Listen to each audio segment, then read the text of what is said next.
How's it going, YouTube? In today's video, we are doing a Xerath support guide. We're going to go into the current state of Xerath in 12.10, his runes, builds, and of course his early to mid game. But let's get into it. So the current state of Xerath. Xerath's in a little bit hard spot. If you look here in Master Plus, mid and support, Xerath is sitting around a 45 to 46% win rate. But honestly, in anything below Masters, anything below D2, Xerath is doing pretty well. He's at a 50% win rate, and hopefully with this guide, I can help you improve and you can start climbing those ranks.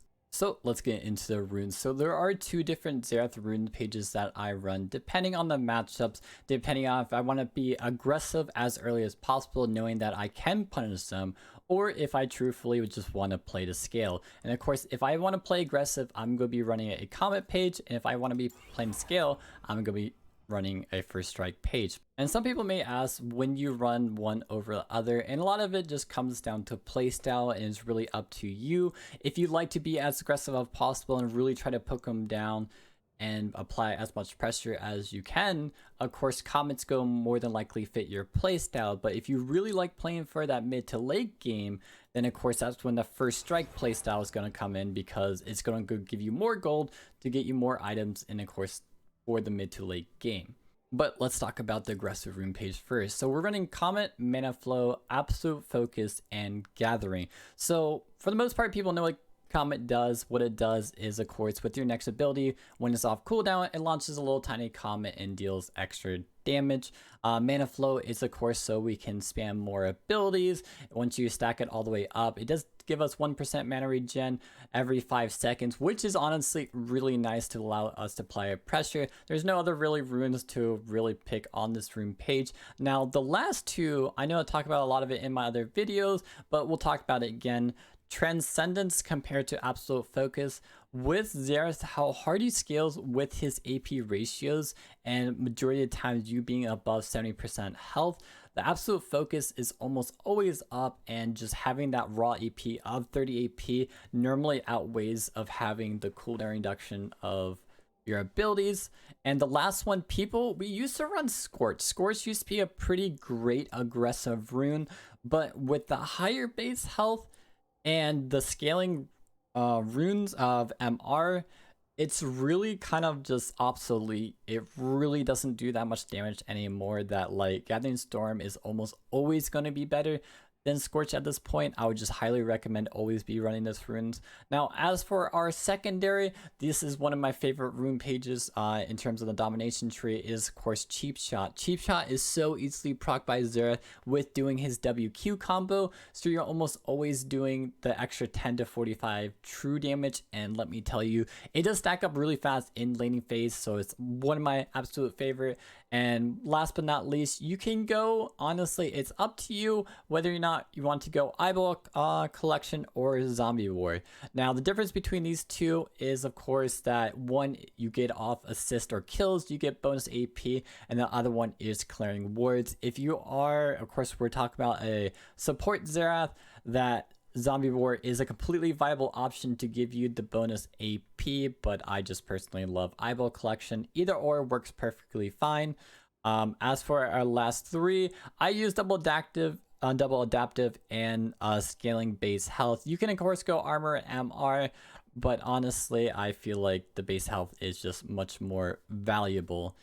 So let's talk about the builds. There are two different builds that I've run. More about dealing more damage, more burst damage, and the other one is more utility damage. But let's talk about my favorite one. My favorite one is honestly the utility build. So what does that include? Of course, we're going to start with our spell these. There's no ifs, ands, or buts about that. Then we're going to go into Dark Seal. Now, as for our mythic item, we are gonna go Leandre. Leandre's is honestly outperforming Luden's with the new scaling health, not the base health increase plus the scaling MR resist. Leandre's has just been performing so much better because it does more damage based on their max HP.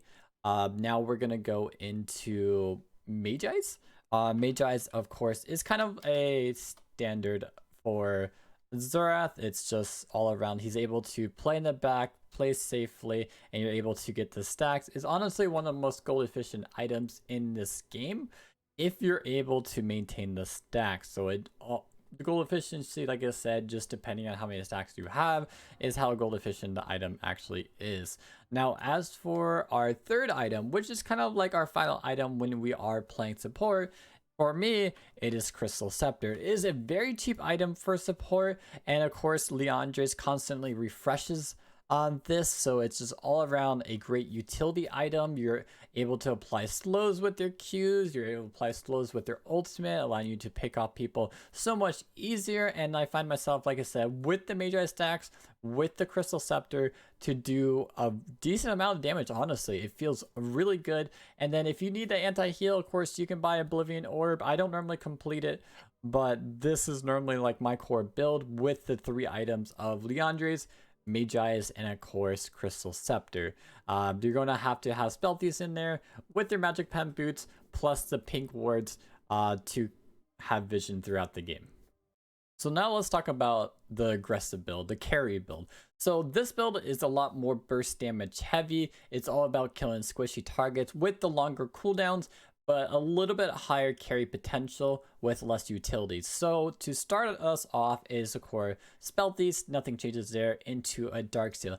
Now, as for our next item, this is where it really changes up. Instead of going Leandre's, we're going to go Ludens. We're going to go Ludens, of course. We want the Magic Pen. We want to hit as hard as possible, so going the Magic Pen route is gonna get us there. We're gonna hit the squishy as hard as possible. And for our next item, we're gonna upgrade our Darksteel into Magi's. Of course, like I said, this item is the most gold efficient item in the game, depending on how many stacks you have. And so as support, as long as we're able to keep the stacks high, this item is able to give us like 135, 130 AP in a single item, so a very gold efficient item.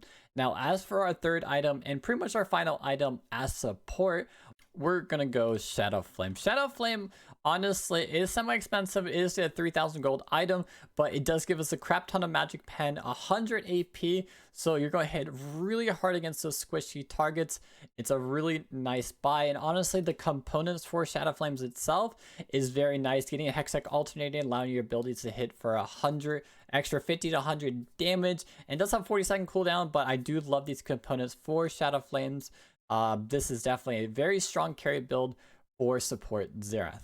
Now, early laning phase, one of my favorite parts of the game, but there are 4 distinct topics I do want to focus on, so I hopefully don't overload you guys with too much information. Now, for the first topic is, of course, using your comet and passive on cooldown. This may seem really simple, but I do want to emphasize 2 points on this topic. Is 1, make sure you use your passive on the minions. You don't have to proc the maximum amount of mana on champions, because you're auto attacking the champions, you're way too close and more than likely gonna get hooked or engaged on. So whenever your passive's up on cooldown, use it on the minions. Don't even worry about using on the champions. Now, as for harassing, we only want to harass on the comet cooldown, and the reason for this, if we span our abilities on cooldown, we're going to run out of mana. But this allows us to have a really easy way of tracking when we should harass and when shouldn't we.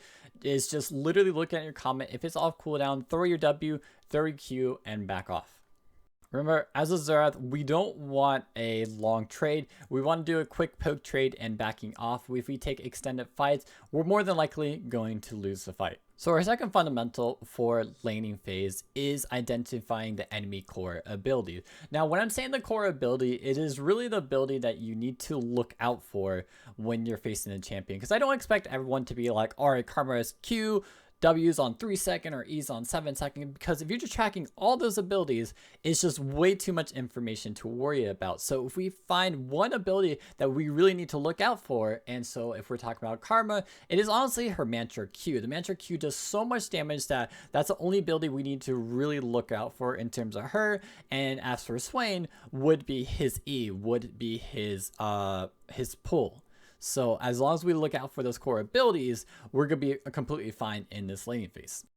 Now, for our third topic of laning phase is brush control. Probably one of the most important thing as a support is taking control of one of the brushes, because if they don't have vision view in the brush, they don't know whether or not you're aiming a skill shot, if you're looking to engage, or what part of the bush you're actually in. So if you see here, it really forces them off the wave because they don't know if we're pushed up looking to go on all in, if we're being aggressive. So taking control of these brushes are so important.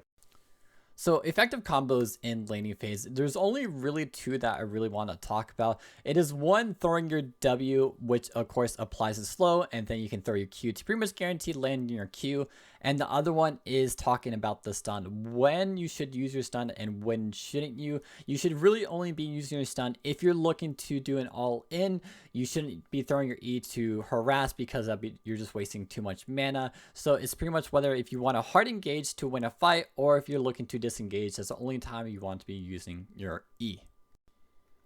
Now, as for support Xerath, coming down to the mid to late game, you just need to realize that when your bot lane tower dies, you are going to rotate mid with your AD carry. As Xerath, you do need to be with your team. He does not do well solo. So make sure when you are warding that you are with your team. You're not going by yourself, because if you get picked off by yourself, you're more than likely going to die and you're going to lose all your stacks. When we're building Magi's, it is all about surviving and keeping these stacks as high as possible, because it is such a great gold efficient item. And if we lose our stacks, we're going to lose so much AP.